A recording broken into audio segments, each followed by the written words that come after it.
যাত্রী নামাইছি, ভাড়া দিয়া যাত্রী চলে গেছে। তখন আমি আইল্যান্ডের সাইডে আমি বসে দিয়েছি। হঠাৎ করে একদম পুলিশ আইয়া আমার এই বাম পাওয়া লাভ করছে।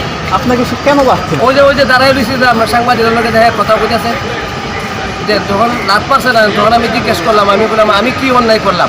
আপনার ওনার সাথে তো আমার কোনো শত্রুমি নাই, উনি যদি আমারও বলতে তাহলে আমি রিক্সা এখান থেকে নিয়ে সরাই দিতাম। আমি কি অন্যায়টা করলাম? আমি এই পুলিশের বিচার চাই।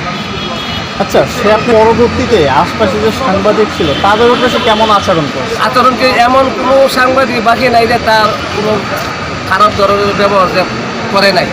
সব সাংবাদিকের সঙ্গে খারাপ ধরনের ব্যবহার করছে, মানে ইংলিশে কথাগুলো ইংলিশে মানে এগুলো গাল জাতীয় এইরকম কিছু? হ্যাঁ, ইংলিশে গাল দিছে, সবারই ইংলিশে গাল দিছে। কেউ ইংলিশে উত্তর দিতে পারছে, কেউ ইংলিশে গাইল উত্তর দিতে পারছে না। একজন সাংবাদিকদের উপর আক্রমণ, এটা হচ্ছে রাষ্ট্রের চতুর্থ স্তম্ভ। আপনি একজন সাধারণ মানুষ, এই যে পুলিশের আচরণ, এটা কি আজও কাম্য না? এটা কি আজও কি সাজে পুলিশের আচরণ? না না না না, এটা তো এখন তো এই উপলক্ষে আপনার পুলিশে এই ব্যবহারটা করাটা আমার লাত মারা দেওয়াটা আর সাংবাদিকদের ব্যবহার খারাপ ধরনের করাটা ওটা কিন্তু তার উচিত হয় নাই, কিন্তু ওটা তার বিচার হওয়ার উচিত। স্যার, কর্মকাণ্ডগুলো কীরকম ছিল? যখন সাংবাদিকরা আমরা জানি তাকে সেভ করে, সাংবাদিকদের সে কী পরিমাণ গালাগালি করতে সে এমন আপনার এক হিসাব 1 লাখ কথা মনে কইছে, আর কি কইম হিসাব ছাড়া কোনো কথা কইছে। আপনি সাধারণ মানুষ হিসাবে পুলিশের এই ব্যবহারটা কীভাবে নিচ্ছেন? না, এটা খুব খারাপ। মনে করেন দর্শকের সাধারণ মানুষের দ্বারা এই জিনিসটা দেখতে স্বভাবে এটা নিন্দা এটা জানাইছে, মানে একজন রিস্কাওয়ালারা এসে রাত মেরে ফেলাই দিছে, সাংবাদিকরা বেজ্জতি করা হয়েছে। হ্যাঁ, এগুলো তো সে এটা কাজটা ভালো করে না। আমরা জানি পুলিশ জনগণের টাকায় বেতন নেয়, সেই জনগণকে সে লাথি মারল, এটা কি জনগণের পেটে লাথি মারা হলো নাকি তার পেটে লাথি মারা হলো? এটা তো জনগণের পেটে লাথি মারা হলো। আপনার জিনিসকে নুন খেয়ে নুনের উপরে, হ্যাঁ, আমার নুন খাইয়া আমার পেটে সে লাথি মারলো। অনেক সময় দাবি করা হচ্ছে পুলিশকে সংস্কার করা হয়েছে, এটা কি পুলিশকে সংস্কারের লক্ষণ? না, এটা তো মনে করেন পুলিশের বাদে মনে করেন হ্যাঁ ভালো মন্দ তো সবারই আছে। হ্যাঁ, সব তো আর পুলিশ মনে করেন খারাপ না, আর সাংবাদিকের বাদে মনে করেন ভালো মন্দ সবারই আছে। হ্যাঁ, সে একটা যে অপরাধ করছে এই অপরাধ থেকে তার কোনো মাপ নাই। সে একজন আমার মনে যতটুকু আমি বুঝি অতটুকু বেশি কথা বলি না, সে মনে আওয়ামী লীগের কোনো ষড়যন্ত্র আছে, কোনো আওয়ামী লীগের শক্তিশালী কোনো লোক আছে তার পিছনে। হ্যাঁ, এটা পুজিয়া তারে বার করার উচিত।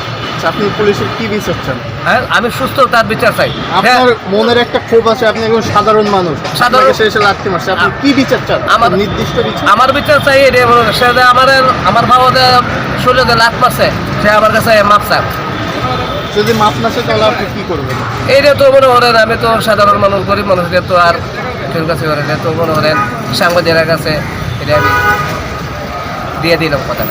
সাংবাদিকরা যে তাকে সেভ করলো, এটা কি মানবিকতার দৃষ্টিতে আপনার কাছে এটা কি মনে হয়? অনেকগুলো সাংবাদিক সে তারে মারতে পারতো, অনেক সাংবাদিকগুলা তারা সেভ করছে। হ্যাঁ, এরকম ধরনের সাংবাদিকের লোকের কারণ কি খারাপ ধরনের ব্যবহার করা? বাংলার জমিনে কি এরকম পুলিশ আপনারা আশা করেন সাধারণ মানুষ? না, এরকম পুলিশ অফিসারের মতো সাধারণ যারা পুলিশের চাকরি করতেছে এরকম ধরনের জন্য মানুষের লোকে আচরণ ব্যবহার না করে, এই জন্য সবাই ওখানে ভালো থাকে। আপনার এই বিষয়টা কি গুরুত্ব সহকারে দেখা উচিত নাকি অবহেলা? আপনার দেখা যাচ্ছে এই পর্যন্ত চলে গেল, প্রেসে গেল, এরপর আপনি বিচার পেলেন না, তখন কি বিচার যদি না হয় তখন তো উপর আল্লাহর কাছে আমি এটা বিচার দিয়ে দিলাম, এমনি করে দিলাম, আল্লাহ আপনি বিচারটা করেন, আমি তো কোনো অন্যায় করি না। এই পুলিশের লোকে যখন আমার লাত মারে দোষে, আমার তো বিচার চাওয়ারও একমাত্র উপর আল্লাহর কাছে, এছাড়া তো আর কিছু করার না। আপনি নিজে দেখছেন মারছে? হ্যাঁ, আমি পড়ে গেছি। আমার পূর্ণ ঠিকানা আপনার সুনামগঞ্জ ডিস্ট্রিক্ট, ধর্মবংশ থানা, বর্তমানে থাকি লালবাগ থানা, ইসলামবাগ বাসা। আপনার নাম কি? আমার নাম মোহাম্মদ কামাল। পিতার নাম? মোহাম্মদ কালামিয়া। মাতার নাম? আমার আম্মার নাম জাহারা খাতুন। যার বর্তমান ঢাকায়? ঢাকা। ঢাকায়।